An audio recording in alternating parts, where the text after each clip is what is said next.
कुळगाव बदलापूर येथील संजयनगर झोपडपट्टीतील कथित बोगस एसआरए प्रकल्पाचा मुद्दा शिक्षक आमदार ज्ञानेश्वर म्हात्रे यांनी उपस्थित केला.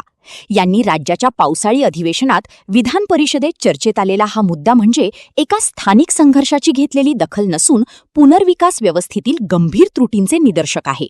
शहरांच्या विकासासाठी पुनर्विकास योजना आवश्यक असल्या तरी त्या जर फसवणूक, दबाव आणि बनावट कागदपत्रांच्या आधारे राबवल्या जात असतील तर त्या विकासाऐवजी अन्यायाचे साधन ठरतात. या प्रकरणात सामाजिक कार्यकर्त्या राणी जवळेकर यांनी केलेला सातत्यपूर्ण पाठपुरावा आणि शिक्षक आमदार ज्ञानेश्वर म्हात्रे यांनी विधान परिषदेत उपस्थित केलेला प्रश्न लोकशाहीतील जनप्रतिनिधी आणि सामाजिक चळवळी यांची भूमिका किती महत्त्वाची आहे हे अधोरेखित करतो.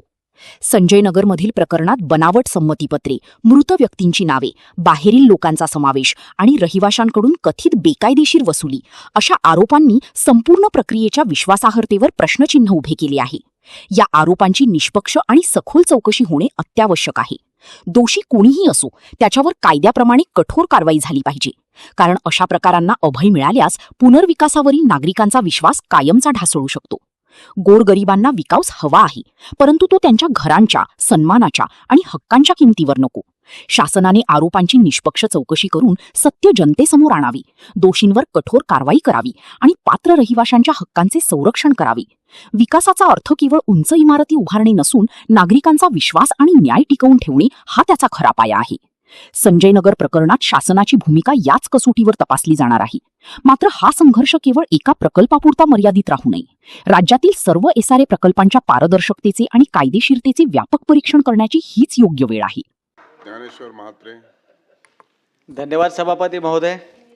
सध्या तरी पक्षाच्या 260च्या प्रस्तावर बोलण्याची अनुमती आपण मला दिली आहे.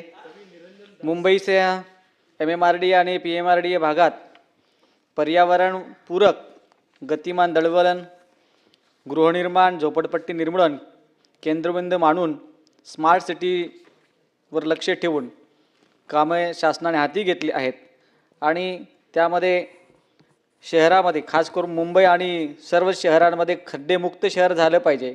सगळ्याच शहरांमध्ये काँक्रिटीकरण झालं पाहिजे. याकरता शासनाने भरीव अशी कामगिरी केली आहे. मुंबई जिल्हा बँकेच्या वतीने एजन्सी नेमून कर्ज मर्यादा वाढवून पुनर्विकासाचा प्रकल्प हाती घेतला आहे. त्याकरता आमचे प्रवीणजी दरेकर साहेब यांनी स्वतः पुढाकार घेतला आहे. मुंबई पोलीस कर्मचारी आहेत, त्यांना पुरेसे निवासस्थाने मिळाले पाहिजेत. याकरता सुद्धा शासनाने उपक्रम हातामध्ये घेतला आहे. तात्कालीन आरोग्य सुविधा मिळाल्या पाहिजेत, याकरता मोबाईल मेडिकल युनिटसुद्धा सुरू केलं आहे. त्याचबरोबर तिसरी मुंबई भूमिगत बोगदा आणि रस्त्यांचं विस्तारीकरण करणं याकरता भरीव अशी निधी उपलब्ध करून दिला आहे. त्याचबरोबर मेट्रोचे जाळं संपूर्ण MMR क्षेत्रामध्ये आणि PMR क्षेत्रामध्ये मोठ्या प्रमाणावर होत आहे.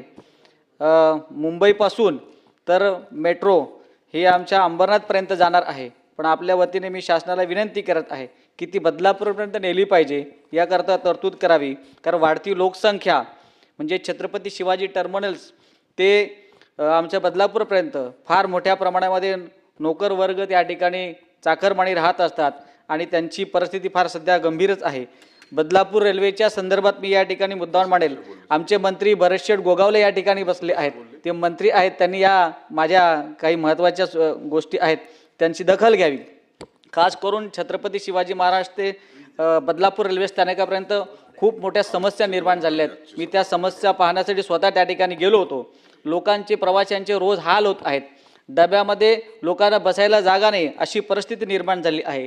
अशा परिस्थितीमध्ये गाड्याच्या वेळा वाढवणं आणि वेळेमध्ये गाड्या सुटणं हा फार महत्त्वाचा विषय आहे. त्याकडे लक्ष देणं गरजेचं आहे. अनेकांना असं वाटतं की वेळेत कामाला गेलं पाहिजे.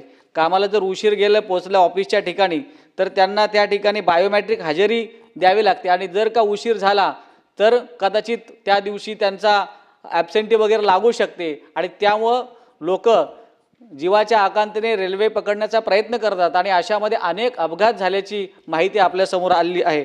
तर आपल्या वतीने मी शासनाला विनंती करेन, सभापती महोदय, आपण शासनाच्या लक्षात आणून द्या. केंद्र शासनात जरी रेल्वेच्या अंतर्गत येत असेल, त्यांच्या अंतर्गत जर रेल्वे असेल तरीसुद्धा आपल्या MMRD क्षेत्रामधले जे रेल्वे आहेत त्यामध्ये लक्ष देणं गरजेचं आहे. त्याचबरोबर सकाळच्या आणि संध्याकाळच्या वेळेमध्ये सुटल्या पाहिजेत. 15 डब्याच्या गाड्या वाढवणं गरजेचं आहे. 4थ्या लेनचे काम जे आहे सुरू आहे ते लवकरात लवकर व्हायला पाहिजे. चिखलीचं रेल्वे स्टेशन हे लवकरात लवकर झालं पाहिजे. आणि सगळ्यात महत्त्वाचं की रेल्वे स्टेशनवरती जे स्वच्छतागृह आहेत, मी स्वतः एक ठिकाणी स्ट्रिंग ऑपरेशन केलं होतं, त्या ठिकाणी पैसे घेतले जात होते. एका व्यक्तीने एका महिलेने पैसे दिले नव्हते म्हणून त्या महिलेला लघुशंका करू दिली नव्हती, तिने जागेवर लघुशंका केली होती. यावरती मी लक्ष वेधलं होतं. माननीय मुख्यमंत्र्यांनी त्यात हस्तक्षेप केलेला होता.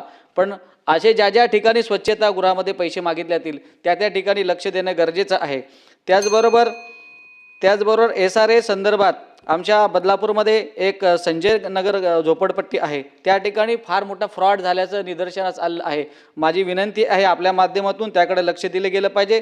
त्याचबरोबर महात्मा ज्योतिबा फुले सहकारी गृहनिर्माण संस्था मानखुर्द या ठिकाणी सुद्धा रहिवाशांनी पैसे भरलेत, तरीसुद्धा काही अधिकाऱ्यांच्या मार्फत त्या ठिकाणी काहीतरी गडबड घोटाळा सुरू आहे, त्यांना बाहेर काढण्याचा प्रयत्न सुरू आहे. तर माझी विनंती आहे सभापती महोदय की आपण त्याकडे लक्ष दिले गेलं पाहिजे. त्याचबरोबर एक सगळ्यात महत्त्वाची गोष्ट आता समोर येते ती एमआयडी क्षेत्रामधल्या ज्या सोसायट्या आहेत त्यामध्ये TOD मीटर लावण्याचं काम मोठ्या प्रमाणामध्ये होत आहे आणि त्यामुळे लोकांमध्ये संताप व्यक्त होत आहे. वाढीव बिलं त्या ठिकाणी येत आहेत. म्हणून सभापती महोदय आपल्या माध्यमातून त्याकडे लक्ष दिले गेलं पाहिजे, लोकांच्या तक्रारींकडे लक्ष दिले गेलं पाहिजे. एमआयडी क्षेत्रातील आमची उल्हास नदी आणि वालदुनी नदी आहे, त्यात फार मोठ्या प्रमाणाचं प्रदूषण होत आहे. नदीचं खोलीकरण करणं, रुंदीकरण करणं आणि विकास करणं गरजेचं आहे. त्या ठिकाणी रेड लाईन आणि ब्ल्यू लाईन रेषा जी आखलेली आहे ती हटवून त्या ठिकाणी पुनर्विकास करणं अत्यंत गरजेचं आहे. सभापती महोदय, राज्याचे मुख्यमंत्री देवेंद्र फडणवीस साहेब, उपमुख्यमंत्री एकनाथजी शिंदे साहेब आणि उपमुख्यमंत्री सुनेत्राताई पवार आणि सर्व मंत्रीगण या ठिकाणी चांगलं काम करत आहेत. 260च्या प्रस्तावावरती जे MMR आणि PMR क्षेत्रात जी कामं सुरू आहेत त्याकरता सर्वांनी जे योगदान दिले आहे त्याबद्दल शासनाचं या ठिकाणी मी अभिनंदन करून समर्थन देऊन या ठिकाणी थांबतो. धन्यवाद.